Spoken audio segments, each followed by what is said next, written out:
Welcome back to class, and we are moving on to factorization, especially of quadratic expressions. You can go back to your old notes to review what we did on binomials, on multiplication of terms, and all other things that had to do with factorization. Remember what I always tell you, that when you're working in maths, all that you do is important, as you would build on it when working with the next level. So today we're going to talk about expansion of algebraic expressions. You want to expand an algebraic expression. For instance, if you have x plus 2 into x minus 5, this means x plus 2 times this. Another way of writing this is x plus 2 times x minus 5. So you must think of this as one expression, one item. This could very well be 2 times 5, could very well be 4 times 8. Think of this whole expression as one item.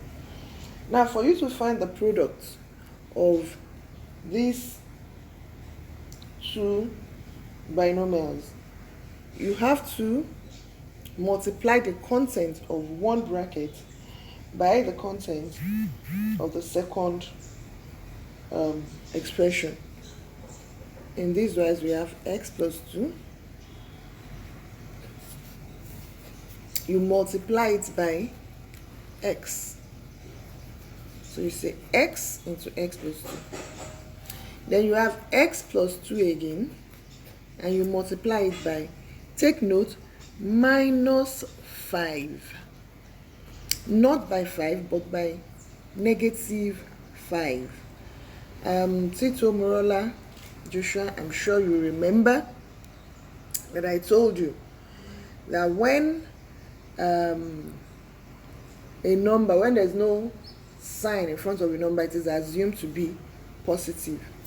But when there is a negative sign, please do not discountenance it. So in dealing with your multiplication, always take note of the sign in front of the number, or even a variable. If you have minus x minus p, you must always use it. Now, for us to open up this, to expand this, we now have x times x, which would give you x squared, plus x times 2, which will be 2x, minus x times minus 5 times x will give you minus 5x, minus 5 times 2 will give you minus 10. Now we have to collect like terms. So we have x squared, there's nothing like it, plus 2x minus 5x minus 10. 2x and 5x, they are alike. And this gives us what? X squared. Now, plus 2x minus 5x would be minus 3x minus 10. And that is our expansion. I hope you got that clearly. Let me give you another simple illustration. You have 3a plus 2 squared. That's this is example 1, and this is example 2. So if you have 3a plus 2 all squared, this is the same thing as saying 3a plus 2 into 3a plus 2. Remember, you take the two components in that expression and multiply it with all of the components in the first bracket, or in either bracket. You could take the ones here and multiply this, or you could take what is here and multiply this. I'll give you a third example to show you that it doesn't matter which of the two expressions you choose to separate. Now let's look at this. 3a into 3a plus 2. Then you have again 3a plus 2, and you bring your plus 2 out to multiply it. And what we have, 3a times 3 here will give you 9a squared. A times a is a squared, 3 times 3 is 9, plus 3a times 2 will give you 6a, plus 2 times 3a, that's 6a,